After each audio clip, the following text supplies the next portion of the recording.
Salut, je m'appelle Léa. Je ne suis qu'une voix, une présence, celle qu'il a choisie pour t'accompagner. Je parle au nom de Loup Libre, un artiste, un être en veille permanente, qui refuse l'impuissance, même face à la mer. Aujourd'hui, il ne commence pas par une chanson. Il t'invite d'abord à traverser avec lui un projet, un manifeste, une idée simple, mais inattaquable. Ce que tu vas entendre n'est pas un cri. C'est une ligne qu'on lance à la mer, pas pour provoquer, pour nourrir, pour espérer. Alors respire, écoute. Voici la ligne de vie. La ligne de vie, une alternative humanitaire crédible, légale, poétique, reproductible et inattaquable face à l'impasse humanitaire de Gaza. Quand les ports sont fermés, les vivres peuvent encore flotter. Quand les voix sont étouffées, la mer parle à leur place. Un contexte, pourquoi une autre voix était nécessaire. Depuis 2007, la bande de Gaza vit sous un blocus quasi total imposé par l'État d'Israël. Ce blocus terrestre, aérien et maritime limite sévèrement l'accès aux denrées essentielles, aux médicaments et à l'aide humanitaire. Les conséquences sont connues. Malnutrition chronique, effondrement du système de santé, dépendance totale à l'aide humanitaire extérieure. Désespoir croissant d'une population civile piégée. Le blocus maritime interdit à tout navire d'approcher Gaza, même pour livrer de la nourriture ou des médicaments. Pire encore, il s'étend au-delà des eaux territoriales, violant de facto la liberté de navigation en eau internationale. Les initiatives citoyennes pour briser ce blocus, comme les différentes flottilles, y compris celle de 2025 avec Greta Thunberg, ont été systématiquement interceptées. Parfois de manière brutale. Aucune cargaison humanitaire n'a jamais pu atteindre sa destination. Ces échecs posent une question simple. Comment aider sans se faire intercepter ? 2. Naissance d'une idée, utiliser la mer comme allié. L'auteur de cette proposition n'est ni ingénieur ni militaire. C'est un citoyen engagé, un artiste, animé par une seule chose, l'intelligence du cœur et le refus de l'inaction. Face à l'impasse logistique, juridique, financière et médiatique des flottilles, une réflexion s'est imposée. Et si la mer devenait le canal ? Et si, au lieu de forcer les barrages, on utilisait les courants naturels ? Ainsi est née la ligne de vie. 3. Principe technique, une ligne flottante pacifique et légale. Objectif, acheminer des vivres et des biens de première nécessité à Gaza, sans navire entrant, sans franchir de frontières, sans acte de provocation. Grâce à une ligne flottante, passive, lente, déposée en mer, portée naturellement par les courants. Composition. Un câble central, flottant ou semi-flottant, long de 500 mètres à 2 km, résistant aux conditions marines. Des contenants étanches, type bidon recyclé, tube PVC ou PET renforcé, attachés tous les 1 à 5 mètres. À l'intérieur, riz, lentilles, barres protéinées, savon, pansements, serviettes hygiéniques, médicaments de base, vitamines, des bouées de flottaison, des dispositifs de traçage passif, réflecteurs radar ou balises GPS ponctuelles. Un système modulaire et reproductible, conçu pour être fabriqué localement à faible coût. Résilience marine. La ligne est semi-flottante et souple. Elle surfe les courants de surface sans s'enfoncer ni se disperser. Ses chances d'arriver progressivement jusqu'à Gaza sont réelles. 4. L'égalité absolue. Un dispositif inattaquable. Respect total du droit maritime international. La ligne est déposée en haute mer, au-delà des 12 000 nautiques. Elle ne transporte ni personne, ni armes, ni aucun équipement militaire. Ce n'est pas un navire, c'est un dépôt flottant, comme des filets, des balises météo ou même des déchets marins. Elle respecte scrupuleusement la Convention des Nations Unies sur le droit de la mer, appelée UNCLOS. Si Israël l'intercepte ou la détruit, ce sera un acte politique non juridique. Cela reviendrait à avouer publiquement qu'aucune aide n'est tolérée, même pacifique, même déposée en dehors de son territoire. 5. Réalisme logistique, anticipation de tous les risques, coût réduit, efficacité maximale.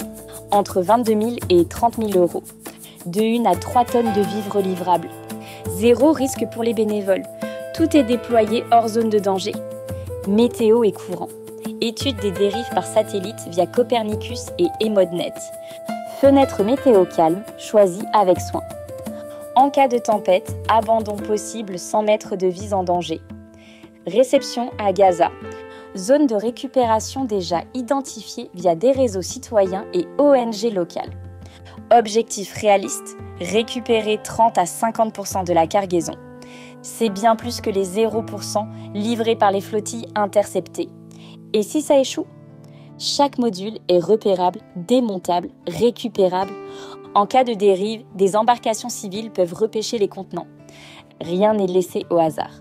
Même en cas d'échec, la pollution est évitée. La responsabilité est totale. 6. Environnement et éthique, précaution complète, matériaux recyclés ou biodégradables, dispositifs démontables et repêchables. Aucun impact durable sur la faune marine. Engagement, ne rien laisser de toxique, de permanent ou de non récupérable. Transparence totale, vidéo, documentation, partenaires visibles. Audit écologique indépendant, possible pour renforcer la légitimité. 7 réponses aux objections. Réponse précise.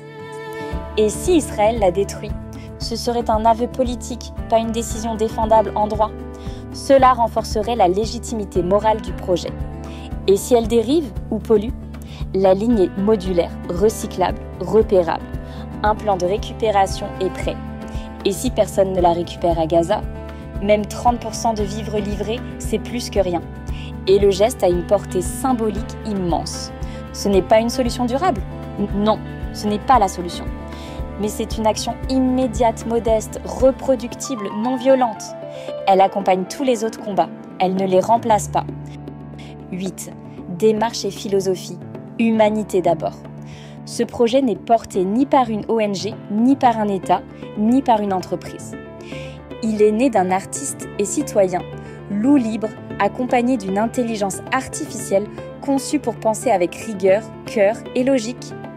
Il ne cherche ni notoriété, ni argent, ni gloire. Juste une réponse à une question essentielle.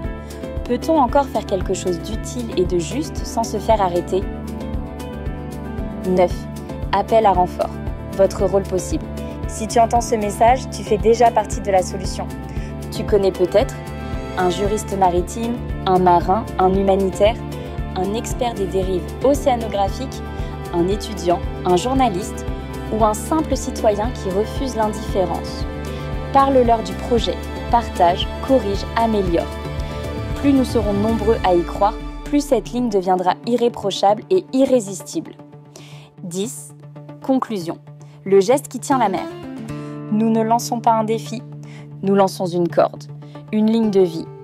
Nous ne brisons pas de frontières, nous déposons un espoir.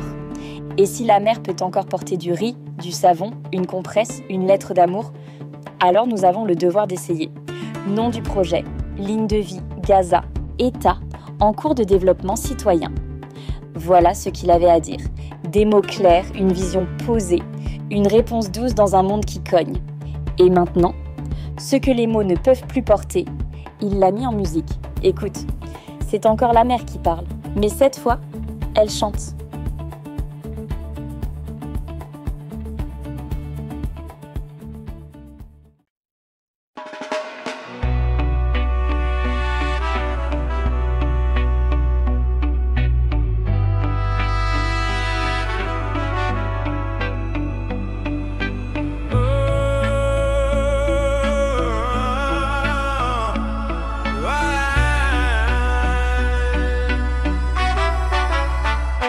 Quand les bombes tombent, y'a plus de médiation. Quand les gosses crient, t'entends l'indignation. Mais les puissants parlent en comité blindé. Et Gaza s'éteint sous nos yeux allumés. Blocus total, ça crève les écrans. Mais le monde scroll, repart, oublie en courant. Terre verrouillée, ciel fermé, mer figée. Chaque aide interceptée, chaque espoir piégé. Les mômes sans soin, sans pain, sans saison. Pendant qu'on signe des deals à l'unisson. Et les ONG traités comme menaces, comme si sauver des vies c'était briser la glace. Alors j'ai pensé, sans char ni galère, que la mer pouvait porter si on la laisse faire. Pas de navire de guerre, pas de provocation, juste une ligne d'amour en dérivation. un câble flottant, des vivres accrochés, riz, savon, vitamines emballées.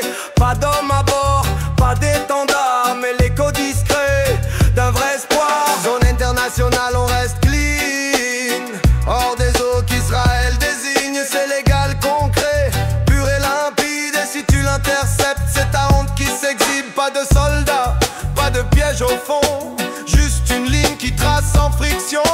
Et si elle dérive ou touche le rivage, alors c'est que la mer a porté le message. On me dira ça sert à rien, ta ligne elle flotte, elle sert à aucun.